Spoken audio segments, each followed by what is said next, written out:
everybody. Welcome to Confessions of a Huge Whiner, Volume 2, which means the second video I've made. So that's how that works. Today I've just got one wine here. I'm going to talk to you about a wine that I haven't tasted in many years. It just came out of my cellar. I'm very excited to try this. It's a 2010 Le Grand Vin from Osoyoos Larose, a winery here in British Columbia, if you're not familiar. And one of the real bargains, I think, in BC. This is a Bordeaux blend, and I'll tell you the blend. It is 67% Merlot, 20% Cab Sauv, 6% Petit Verdot, 4 Cab Franc, 3% Malbec. Traditional Bordeaux blend, and it's at the time I bought this, it was $45. And I was at the BC liquor store last week, and they were selling the current vintage, which I think was 2016, for I think it's $48.99. So it's gone up maybe $4 in 6 years. This is a winery that only makes two wines. They make this one, and they have a second wine whose name is escaping me, Petalis Soyas or something like that, I think it is. And I've tried them both. I was never as big a fan of the second one, but this one's very good for the price, usually. I haven't tried this one yet. It's been in my cellar probably 5 years, maybe 6. And I'm very excited to taste it. I just decanted it moments ago, maybe 3 minutes before I came on camera. It's already really opening up. A lot of plum. Black cherry, coffee,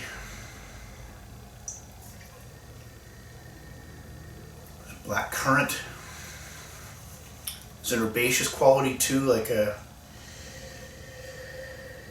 sage, cedar brush.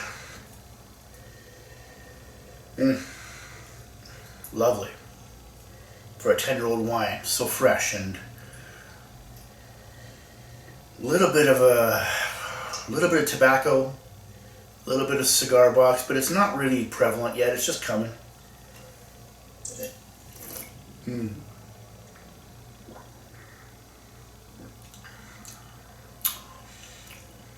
Wow.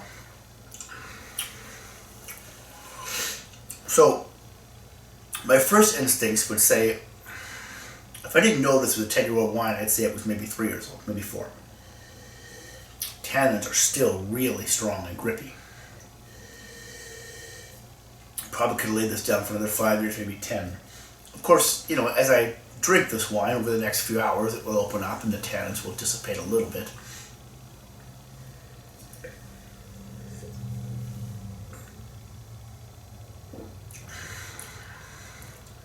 Yeah, there's still got that feeling where the roof of your mouth gets coated with those.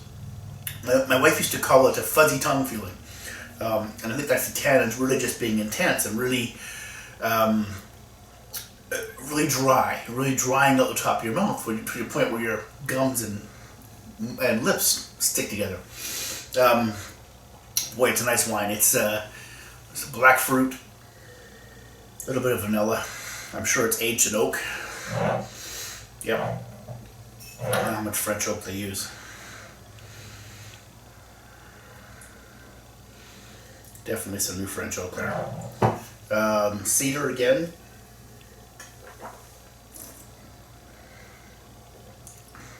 A little bit of graphite, like pencil lead shavings. Black plum.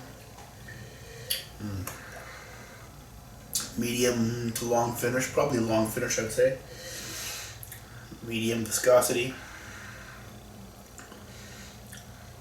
Medium plus acid.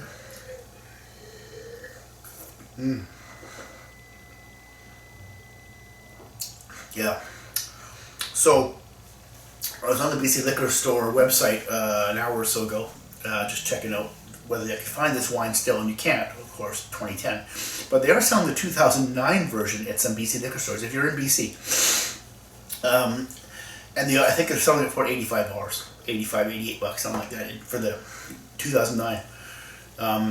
I had bought the 2009 and the 2010 back in the day, and I remember running into the winemaker, I went to talk to the winemaker at the Vancouver International Wine Festival. This is probably 2013, 2014, something like that. And 2009, if you know anything about wines in British Columbia, 2009 was a very hot year.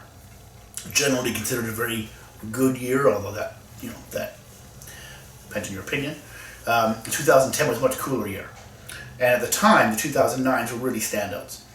He told me at the time that he thought the 2010 would actually surpass the 09 after some time in bottle. I had a 9 and a 10. As I said, I opened the 09, I want to say maybe last year, year and a half ago. I have to go back and look at my notes, but I liked it. But I don't think that it knocked me over.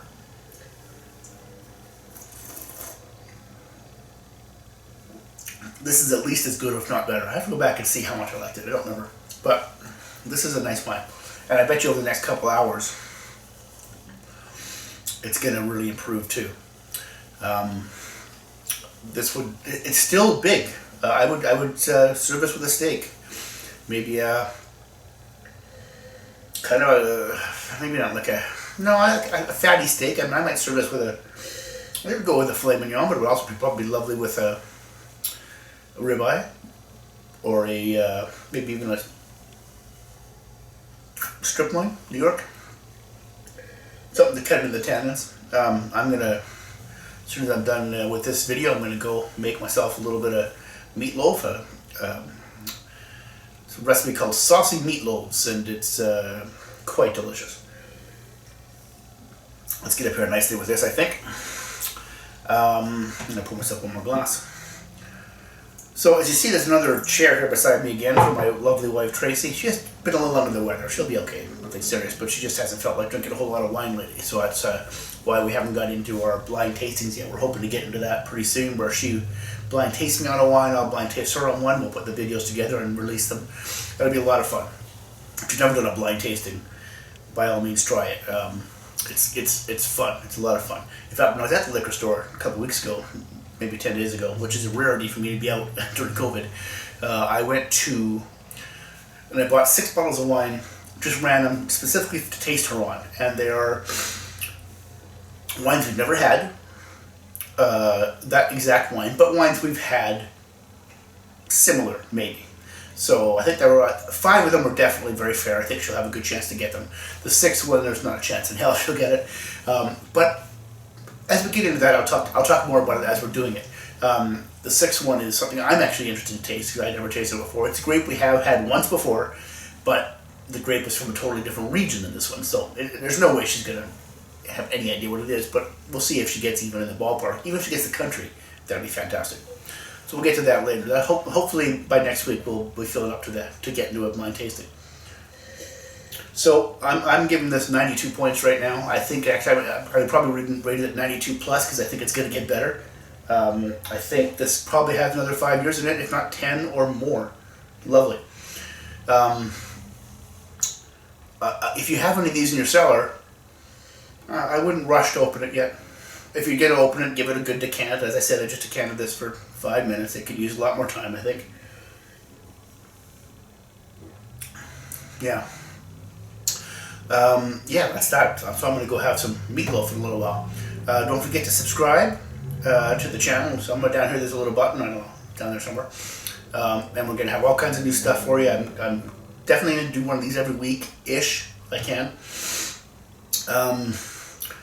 Somebody asked me the other day how I got into wine. How did I start doing this? And that's an interesting story, because I've told this story before, but the culture of wine always fascinated me. I didn't really know much about it, but I thought for some reason I found it interesting. But when I would go out for wine, the only wine I ever drank would go out for dinner with my mother, and she ordered a glass of the house white, and I'd try it, and it was garbage. Didn't like it at all. So I couldn't understand why this thing was so big. Why is wine such a thing? Why is why is the culture of wine so big if it tastes like that? But I didn't know. I was in my mid-20s, even early 30s, and I still had no idea.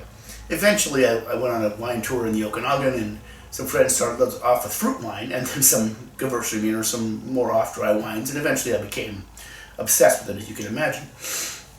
But I never forgot that this whole thing started with my mother and my tasting random wines with her. And as we got into this wine, my wife and I got into the wine, my mother and her husband at the time would come over and have dinner, and it was fascinating to see, because I knew that she was so impressed with the wine knowledge that I had developed, and I'm not going to say that she really got the difference between a really good wine and a not so good wine, but you know, she started to enjoy it. I mentioned this because Mom passed away this week, and it made me think about where I would be without her. So, all I can say is, Mom, if you're out there, enjoy a good glass. We'll see you on the other side. Thanks, everybody, and we'll see you next week. Bye-bye.